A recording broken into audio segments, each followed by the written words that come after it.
Amados, hoje, 13 de abril de 2019, quero deixar algumas palavras com você por meio deste, para que entendamos, compreendamos plenamente o que o Senhor está nos pedindo nestes 7 dias e também a unção do primogênito. O Senhor me mostrou bem, 12 de março de 2019, as 7 diferentes formas de queda. E é uma das coisas que Ele está muito interessado que cada um de nós possa examinar. Eu, pessoalmente, quero estudar cada um desses durante os 7 dias, na íntegra, para que, pela graça e misericórdia do meu Deus, eu possa, pela sua graça, misericórdia e força, confiar nele. Que ele possa arrancar isso na minha pessoa, de maneiras diferentes, porque todos nós precisamos, de um jeito ou de outro, do Senhor. Todos somos de um jeito ou de outro. Estamos todos condenados ao pecado, mas através do sangue libertador de Cristo Jesus e através da fé nele, podemos ser mais do que libertos, podemos ser vencedores. Por isso, quero chamar sua atenção para isso, como o Senhor me chamou, para examinar em 12 de março de 2019 as 7 formas diferentes de quedas, que entre elas está a força, o sentimentalismo, a complacência, o orgulho, a calúnia, a procrastinação e, finalmente, a sensualidade. Quando o Senhor me deu isso, Ele me deu Ezequiel 20, para que pudesse estudá-lo em detalhes e poderíamos obter cada um de nós. Portanto, o que o Senhor quer ditar para cada um de nós. Na meditação matinal, olhando para o alto em 9 de janeiro, ele nos diz que não é para tomar o trabalho com nossas próprias mãos, porque haverá erros terríveis. Haverá um bom salário econômico, mas falta de santidade, que é o que realmente conta para a eternidade. O que estamos procurando, amados irmãos? Nós realmente precisamos de santidade, sem a qual ninguém verá o Senhor. Na meditação matinal Filhos e Filhas de Deus, em 9 de fevereiro, vemos o que está pedindo, o que Deus está pedindo, por meio da unção do primogênito. Lá você pode ver, você pode estudar. O Senhor me levou para aquela manhã, quando eu estava perguntando: Senhor, o que queres com tudo isso? Perguntei a ele. Eu estava muito ciente disso, e o Senhor me levou a isso e eu aprendi muito. Eu queria deixar como tarefa, para que cada um de vocês pudesse lê-lo. No Ministério da Medicina, nas páginas 16 e 17, a serva de Deus nos diz que nenhuma unção deve ser pedida para qualquer coisa pequena. E se o Senhor está pedindo a unção do primogênito, é porque a coisa não é pequena. Há algo que é muito além do que podemos entender. Também, na carta 4 de 1857, nos diz que a unção normalmente deveria ser oferecida somente àqueles que guardam os mandamentos. É a regra que Deus mostrou à irmã Ellen White, que também é encontrada na palavra de Deus, na Bíblia, em Tiago 5. Então, ao ler tudo isso, percebo que realmente é muito sério o que o Senhor está pedindo. Então, por que o Senhor chama hoje para que haja unção do primogênito? No livro Cristo Triunfante, na página 326, na subseção 3, ele diz que toda a alma deve se proteger contra os dispositivos do inimigo. Devemos ser leitores da Bíblia e obedientes às Escrituras. Cada coração deve perguntar o que é a verdade? Se quisermos ser contra o ensinamento enganoso que agora nos confronta em todos os lugares e que está convertendo a verdade de Deus em mentira, devemos ter a unção do céu. Estamos chegando a tempos difíceis, onde o inimigo, em forma humana, já está andando entre nós e não podemos nos dar ao luxo de ceder às insinuações enganosas dele para propósitos destrutivos. Por estas razões, Deus nos chama para fazer uma aliança com Ele. Quando Deus tirou o povo de Israel do Egito, ele pediu para colocar uma marca em todas as casas em que acreditavam nele e na libertação. Ele disse que colocassem sangue no umbral, e embora fosse um sinal, em um lugar específico na casa, sob a porta, isso foi o suficiente para protegê-los e proteger todos os que viviam nesta casa. Todos conhecemos a história, mas hoje Deus está nos chamando para estarmos 7 dias em consagração, toda a família, e ao final desses 7 dias, proceder à unção dos primogênitos. Ele sabe por que está pedindo tudo isso. Então, ele pede ao primogênito para si mesmo e pede sua unção. Pede ao resto da família 7 dias de consagração, 7 dias de jejum, 7 dias de oração, 7 dias de uma aproximação muito especial para com Ele e para Ele, a fim de sermos libertos, amados da mortandade que se aproxima. Sabemos que isso é profético e sabemos que é algo que, sem a ajuda de Deus, não conseguiremos sobreviver. Deus está pedindo, amados, para fazermos um pacto com Ele, porque aqueles que o fazem se tornam por adoção em filhos de Deus. Eles também são purificados pelo poder regenerador da palavra viva de Deus, e o céu manda os anjos para servir. Eles são batizados em nome do Pai, do Filho e do Espírito Santo e se comprometem a ser membros ativos, movidos por Deus, a igreja viva de Deus por toda a terra. Eles fazem um pacto de que, com a ajuda de Deus, morrerem para toda tentação e desejo mundano e ressurgem neles a gratidão, fruto da graça, e a santificação do Espírito começa a viver uma influência viva em favor de Deus, em um comportamento de verdadeira piedade. Eles se tornam herdeiros e cordeiros com Cristo, e Cristo os vê por sua graça e aliança, separados do mundo. Se assim desejarem, eles vivem agarrados a Deus e são protegidos das armadilhas do maligno. O inimigo irá persegui-los com fúria, mas eles se apegarão a um está escrito e haverá segurança para eles se ouvirem o aviso.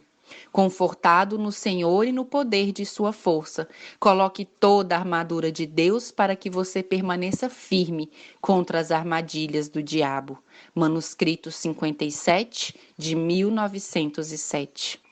É uma honra que o mortal recebe de se tornar um parceiro na sociedade de Deus. Por isso, não podemos ver isso como algo que o céu não aprova. É um privilégio que o Senhor está nos chamando para fazer um pacto com Ele. Ser vitorioso é equivalente a estar nas fileiras daqueles que têm um grande e eterno peso de glória. E vemos isso na Carta 49 de 1896. Em Romanos 8,17. E se filhos, também herdeiros? Também herdeiros de Deus e co-herdeiros com Cristo, se sofremos juntamente com Ele, para que juntos com Ele possamos ser glorificados. Então, tendo compartilhado isso com vocês, vamos ver quais são os requisitos da pessoa que vai ungir. A pessoa que vai ungir deve viver a verdade presente. O que é viver a verdade presente? Viver a verdade presente é aquilo que conhecemos até hoje, plenamente, com muito raciocínio e compreensão que estamos praticando. Vamos estar na luta em todos os sentidos da palavra e pedindo ao Senhor para ser nossa vida, não apenas nosso conhecimento, que não dizemos e sabemos, se não for a prática que diz mais que 1000 palavras. Aquele que unge também deve ser marido de uma só esposa, próximo de Deus, vivendo e aceitando a presente verdade. Isso é muito importante. Também a pessoa que vai ungir é uma pessoa que passou por esses 7 dias de entrega ao Senhor, buscando o Senhor e ouvindo o que Deus quer dele, porque certamente será. Vamos ouvir o que o Senhor quer de cada um de nós, o que ele quer. aquela coisa escondida que está dentro de nós, aquelas raízes ocultas do pecado que às vezes nem percebemos. É por isso que Deus diz: o coração é perverso e enganoso, quem o conhecerá? Nós nem sequer nos conhecemos às vezes, mas Deus nos conhece e Ele vai nos fazer um raio-x. Ele nos levantará a uma radiografia completa. Continuação do testemunho do dia 13 de abril de 2019. Requisitos do ungido.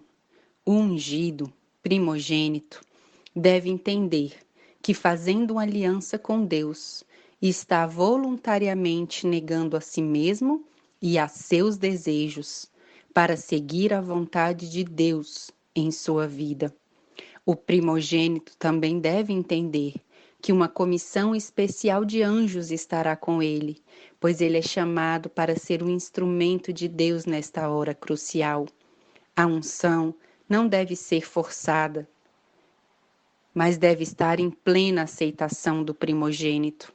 Você não deve ungir aquele primogênito que anda em rebelião aos requisitos divinos. Cada primogênito deve passar 7 dias antes da unção em reconciliação com Deus, assim como aquele que irá ungí-lo. No momento da unção, os anjos excedem em glória e a presença da divindade estará presente para selar o dito pacto, e toda reverência e solenidade devem caracterizar este momento.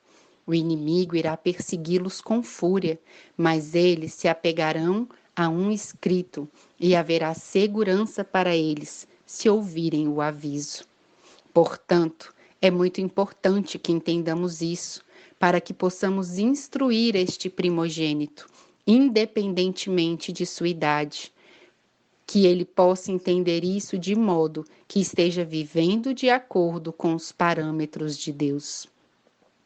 Pode a primogenitura ser transferida de um menino para outro por causa do mal aberto diante de Deus do primogênito mais velho? Vamos ver o caso no capítulo 3 do livro Da Cidade para o Campo, onde lá vemos o caso de Esaú, seu direito de primogenitura e a tristeza que ele experimentou quando viu que a havia perdido para sempre, mas que a primogenitura não estava no ar, mas passou para Jacó, o mais novo. Às vezes, não compreendemos ou entendemos a natureza do arrependimento. Podemos ler Atos 2, 32 e Atos 3, 19, onde Deus nos diz para nos arrependermos e nos voltarmos para Ele, para que seus pecados sejam apagados. O arrependimento, amados, inclui tristeza pelo pecado e abandono do mesmo. Mas nós não podemos desistir do pecado, a menos que vejamos sua pecaminosidade, a menos que nós o vejamos como realmente é. Contanto que não repudie o pecado do coração, não haverá nenhuma mudança real em nossas vidas. Tantas pessoas estão tristes por ter pecado e ainda há uma reforma exterior neles, por medo de sua vida ruim, lhes traga sofrimento. Mas isso, amados, não é o arrependimento bíblico. Eles também lamentam mais pela dor do que pelo pecado. Assim foi com Esaú, quando ele viu que havia perdido seu direito de primogenitura para sempre. Com Balaão, quando viu o anjo com a espada desembainhada, reconheceu sua culpa por medo, mas não experimentou um arrependimento sincero do pecado, não mudou seu propósito, nem odiou o mal. Judas Iscariotes, depois de trair seu Senhor, nós vemos lá em Mateus 27:4, onde ele declara: eu pequei e entreguei sangue inocente. Isso saiu de sua boca com um sentimento de condenação e expectativa de julgamento. As consequências o encheram de terror, mas ele não sentiu profundo quebrantamento de coração e dor em sua alma por trair o Filho de Deus. E isso Pode ser visto no livro Da Cidade para o Campo, na página 23.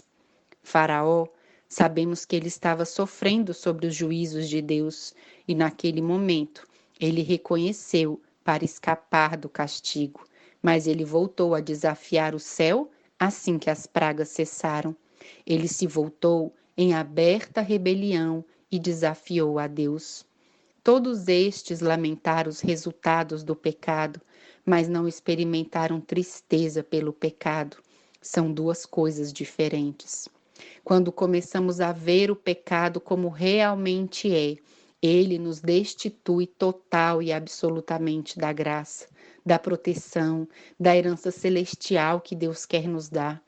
Quando, na verdade, começamos a ver o pecado pelo que é em nossas vidas e fora de nossas vidas, então é que mudanças começam a ocorrer em nós.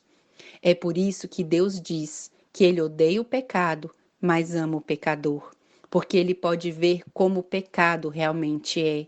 Mas quando o coração cede à influência do Espírito Santo, a consciência se torna viva e o pecador discerne um pouco da profundidade e santidade da lei sagrada de Deus, fundação de seu governo no céu e na terra, e a verdadeira luz brilha, ilumina as câmaras secretas da alma e coisas ocultas são reveladas.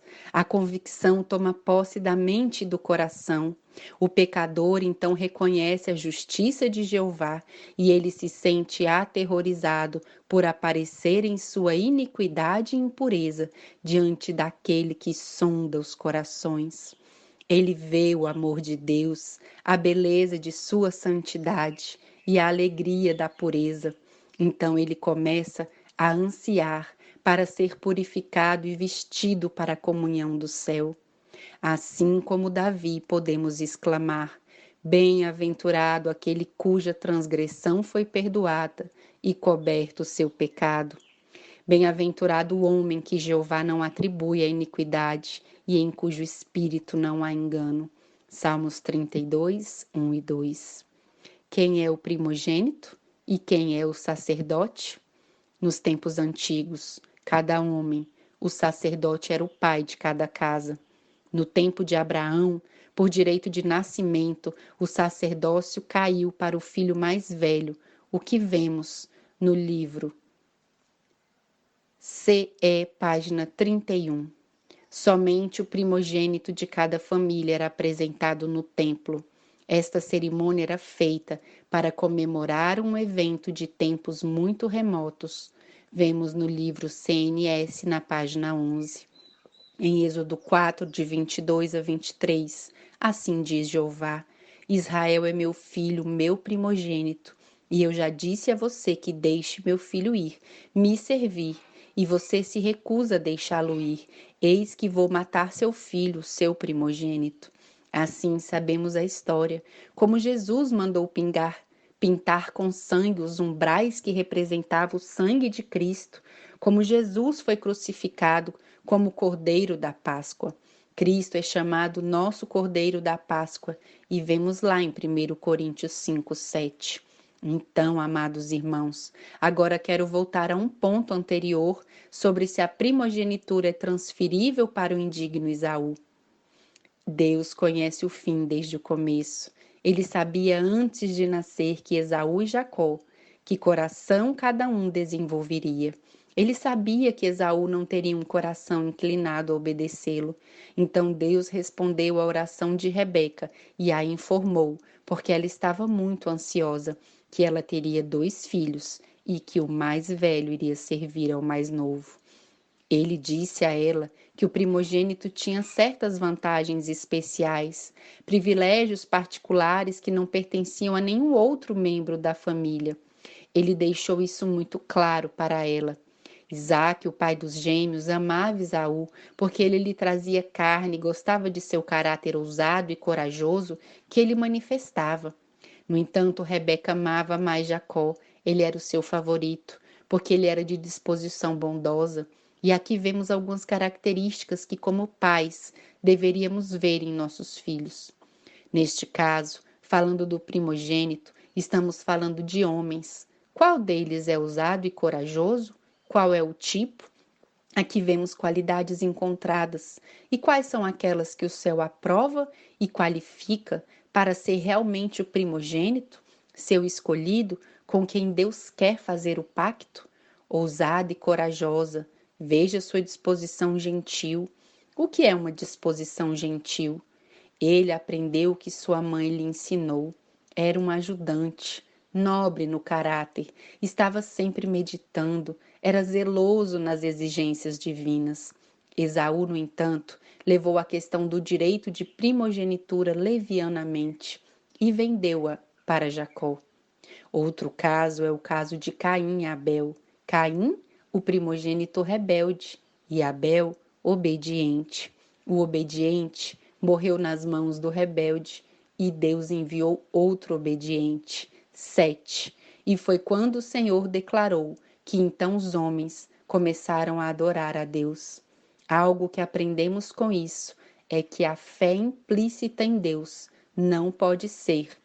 Se existir autoconveniência, amor próprio, um dos dois sempre morre quando o outro existe.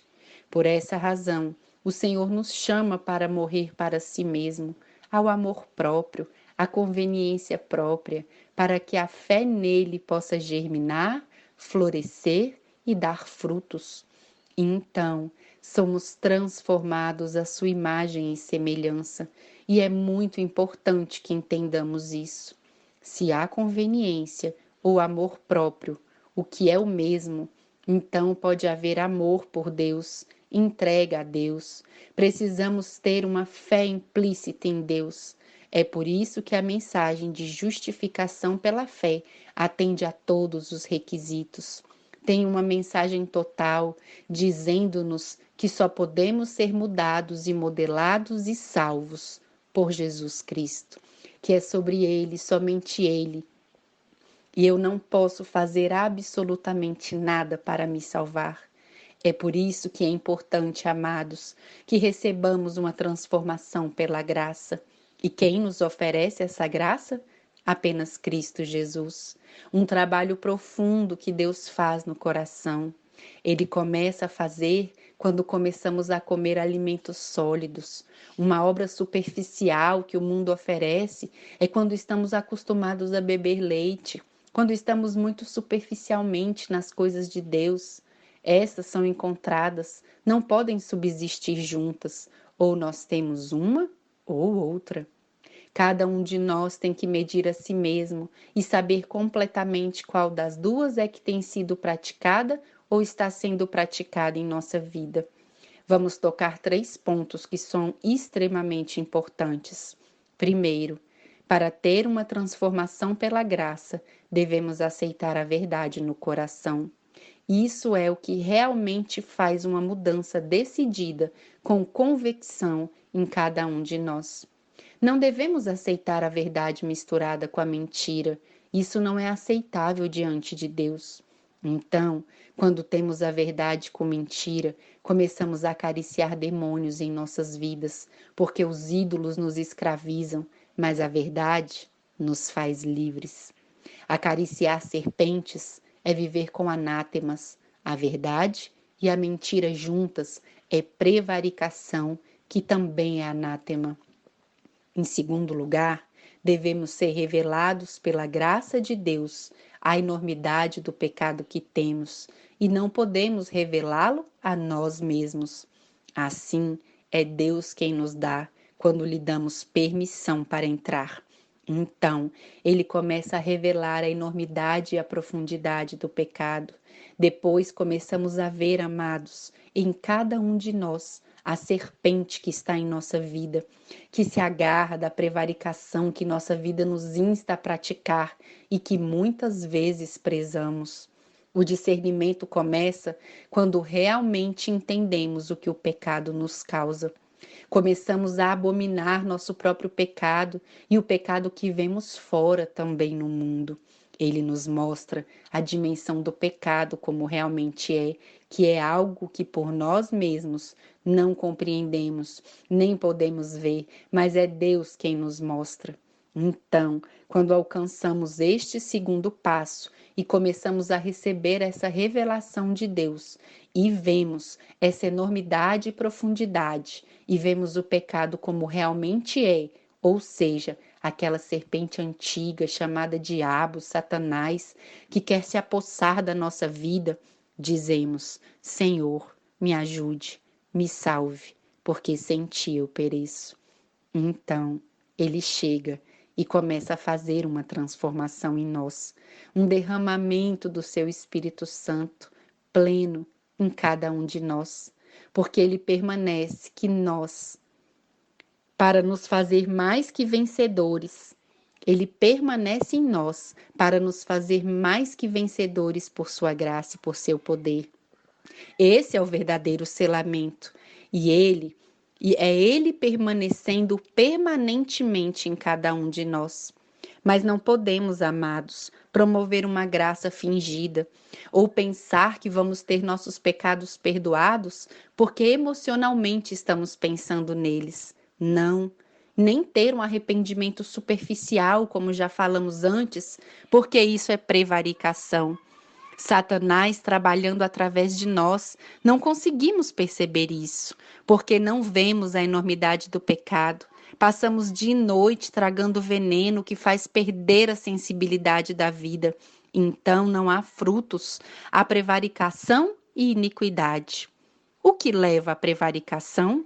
O estado de Laodiceia. Os cristãos superficiais não aceitam, nem podem ver a necessidade de detalhes ou a necessidade de obedecê-los.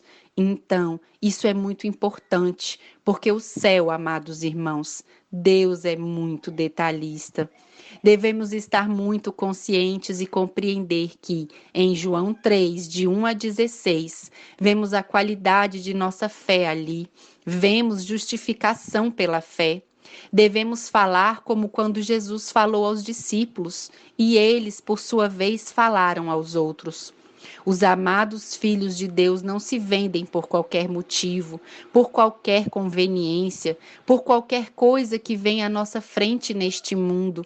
Os filhos de Deus não vendem a verdade, eles não vendem suas crenças. Essa escrita não pode ser alterada por nenhuma palavra humana. Uma escrita é lei, tanto no universo quanto neste mundo. Portanto, uma convicção viva não aceita pontos cinzas. Tudo deve ser preto e branco. A fé que se baseia no cinza não serve para receber o Espírito Santo. É muito importante que entendamos isso, porque se queremos receber a unção do Espírito de Deus, não podemos estar no talvez, seja sim ou não. A teoria não salva ninguém. Viver pela fé que nos salva, que é Cristo Jesus. O que se apega à justiça de Cristo não deve esperar em nenhum momento que ele possa pagar os seus próprios pecados. E isso é muito importante que entendamos, porque não é sobre nós, é sobre Cristo em nós. Pela fé, aceitamos ser perdoados por Deus. Sem dúvida, aceitamos pela fé isso. Então começa o processo de conhecer a enormidade de nossos pecados. E você não precisa se manter até ter um arrependimento satisfatório, mas continuamos caminhando pouco a pouco, pouco a pouco. Senhor, ajuda-me. Não é que no momento já mude e não mais, é um processo, mas é um processo que quando começamos a andar com Deus, será uma mudança tão imperceptível que não a perceberemos. Mas Deus está lá, mudando tudo dentro de nós, em nossa mente, em nosso coração, e o processo de ser uma nova criatura em Cristo Jesus começa. Agora, como é que o ser humano se arrepende? O ser humano se arrepende de acordo com o nível que ele entende ou que entendemos que estamos errados.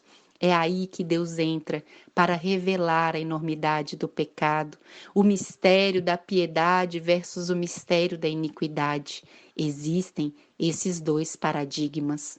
Não é algo que vem de si mesmo, porque estamos em inimizade com Deus, mas é através de Deus, do Espírito Santo, dos anjos ministradores, todos trabalhando para a salvação do ser humano, para que isso possa nos alcançar este conhecimento e possamos perceber do que realmente precisamos ser salvos. Sinceramente, Deus o visita, literalmente, e as coisas não são as mesmas novamente. É Cristo Jesus, o único que pode produzir em nós o desejo de fazer por sua boa vontade. Então começamos a ver um contraste entre a atmosfera celestial e a atmosfera deste mundo, a questão do lado de Cristo e a questão do lado do inimigo. Começamos a ver esses contrastes com muita clareza em nossas vidas, se continuamente trouxermos raios da luz do céu celestial. Os anjos de Deus começarão a estar ao nosso redor. Nossa atividade, nossas palavras testemunharão uma convicção genuína ou não genuína a todos aqueles que entram na nossa atmosfera. Então começamos a perceber que os dois lados são muito claros para nós. Existe o lado da sedução, existe o lado do bálsamo, o lado da destruição e o lado da construção. Agora que somos ramos da videira viva, a seiva da vida fluirá através de nós e fluirá para todos os ramos, dará bons frutos para a glória de Deus. Não devemos ter espírito duplo ou ânimo duplo. Hoje em dia, conhecemos como se fosse duas caras. Devemos ser quem somos, onde quer que estejamos, para que o Senhor possa nos direcionar o tempo todo. Uma fé viva produz bons frutos. Esse é o verdadeiro discernimento. As pessoas que conhecem seu Deus trabalharão e agirão. Deus em um caminho, uma será tomada e a outra será deixada. Teremos de decidir. Deus está com os braços estendidos, nos pedindo, quase implorando, amados irmãos, que sigamos seu caminho, quando na verdade ele não precisa nos pedir e nem implorar por nada, mas faz isso por amor a cada um de nós. Enquanto o inimigo está do outro lado, nos dando todos os prazeres, os luxos, as coisas que este mundo oferece, mas tudo que este mundo oferece vai estar envolto em chamas. No entanto, o caminho que Cristo nos oferece é o caminho real da vida eterna. Temos que decidir.